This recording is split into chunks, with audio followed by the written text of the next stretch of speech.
Chad, I think Discord is in serious trouble. Their CEO and founder, Jason Citron, has stepped down, and in his place, a former McKinsey consultant and former VP of Activision, Humam Sakhnini, is taking over. Not exactly the type of resume that screams good for gaming. I mean, this business goblin's whole career is littered with pumping microtransactions into games, like Candy Crush, Call of Duty, or World of Warcraft. So let's talk about this news, his reputation, and what might potentially happen to Discord. Stick around to the end as well, I'll give you my personal take. I'm Bugsy, welcome to Business Goblin. Alrighty, so big news out of Discord. As of April 2025, Jason Citron has stepped down. Co-founder and now former CEO will still be involved, but only serving as an advisor to the board of directors. May we remember this man, Citron, who helped shape Discord into what it is today. He created this beautiful platform for us users. We feel like it belongs to us. I feel like I can speak on everyone's behalf when I say that. All 2 million of us, 2 million? No, all 200 million of us that use it monthly. That is freaking awesome. And listen, it has its issues, don't get me wrong, but it was a really cool app. It is a really cool app. I mean, and remember during the 2019 lockdowns, it became a literal lifeline. Maybe that's over dramatic, but it was like the only way to hang out, to game with your friends, to create stuff and share and just kind of coexist together. It was like what Facebook was supposed to be, but never actually became, something actually social, actually useful, and community first. So now in his place, Humam Sakhnini is taking over. But why now? Well, back in 2021, Discord was valued at $15 billion. That's an important detail because since they launched, they already raised nearly $1 billion across 16 funding rounds. So for those investors to get their money back and basically just see larger returns, they need to go public with Discord. I mean, you can get bought out by somebody else, but they already declined Microsoft's offer to buy them for $10 billion because now they're worth 15. And that's what's going to happen. Discord is going to go public. It's going to IPO, or initial public offering for my layman's. Basically, they want to be traded on the stock market and make a buttload of money. And yeah, this usually happens when an app becomes world acclaimed. Some greedy goblins smell the opportunity and now they all want to profit max the shit out of this app. And IPOs are just the main tool to do that. But you see, there's another angle. Jason had to step down. Wall Street doesn't care about me and you, the users. No. They want their own kind of person in charge. Those corpo types for this corporate arc that they're about to enter. And Jason isn't one of them, but Humam is. And he might be the worst kind of business goblin for us gamers at least. I mean, his goblin name would probably be like Corpo Profito Maximo or something. Oh, actually, he was born in Israel, so it would be something more like Korpostein, Profitovitz, Mexberg or something. I'm so sorry. Something like that. Anyway, his career has the exact traits that make the ideal IPO Wall Street washed, like Corpo Goblin type.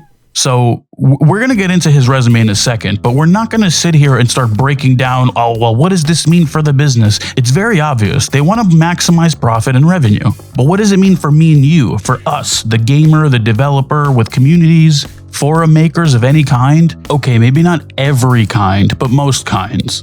And the moderators that keep it all together. I mean, we've seen this story before with MySpace, with Reddit, with Tumblr, with many more.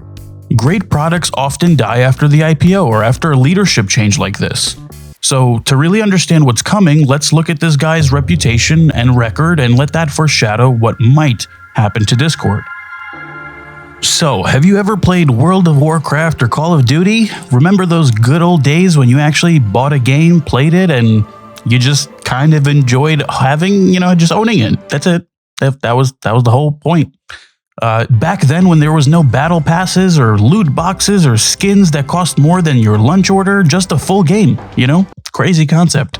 But if you missed that era, you're gonna hate Humam. They're this new Discord CEO.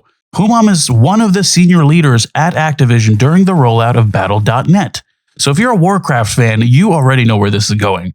But the same goes for Call of Duty. Don't you just love all the play-to-win crap they've stuffed into it over the last decade? Well, Humam loved it, whether you do or not. You see, Humam's entire corporate career could probably be summarized in this quote that I assume he says pretty often. Oh wow, cool community you've got there. It'd be a shame if someone monetized every goddamn pixel in it.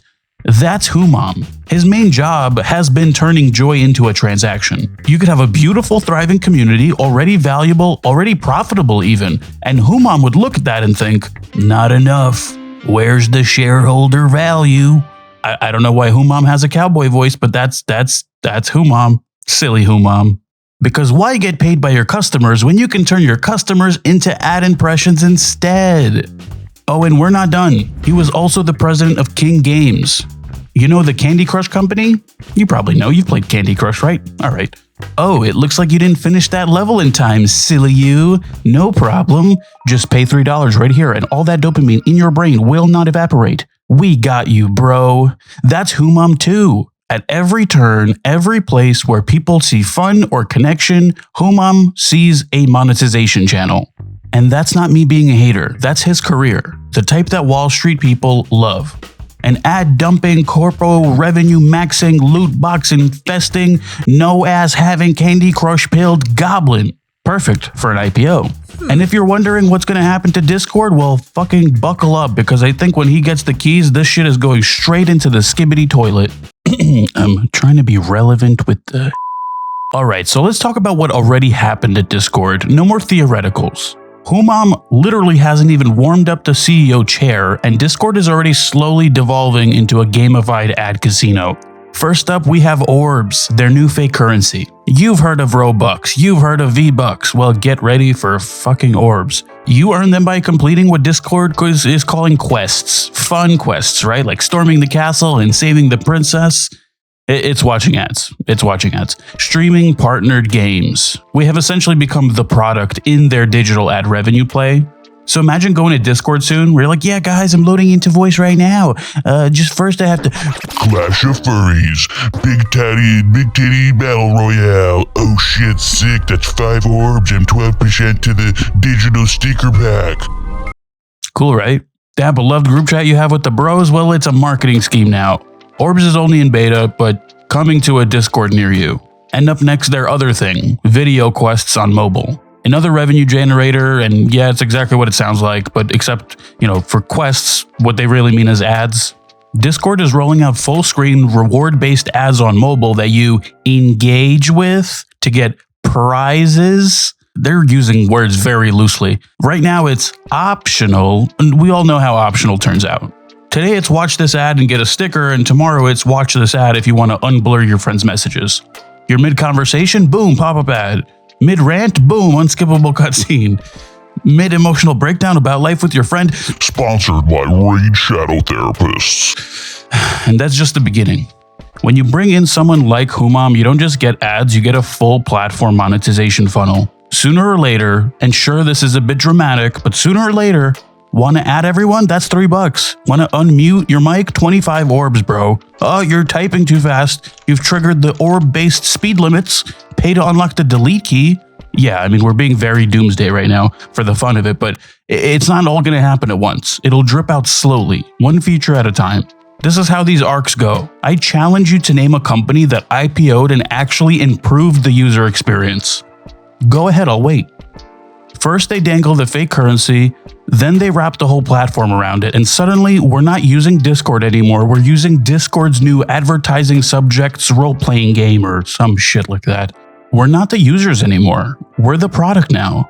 But hey, before I go into my personal view, let's talk about the guy who really created this thing in the first place. None of this, the orbs, the ads, the skibbity toilet future, none of it was Jason Citron's vision. And I think we should sort of give him his flowers, right? Because this guy built something really beautiful, something we the people love, whether it was during lockdowns or just in everyday life. Discord helps us be with our friends, play, hang, talk, vent, create, meme, just live. It's great. He created a place that treated us like people, not a product, where sharing a reaction or dropping into voice felt effortless, where you didn't have to grind for this fake social interaction system. Jason built a platform that was actually social, not algorithmically social, but actually just human, like built by humans for humans. So let's just not be mad at him. I hope there's not some niche part of the internet that's mad at him, because of course there definitely is. So yeah, I mean, he dedicated 13 years of his life to Discord. He made something we loved, and it not only was it valuable, it created jobs and joy in the process too.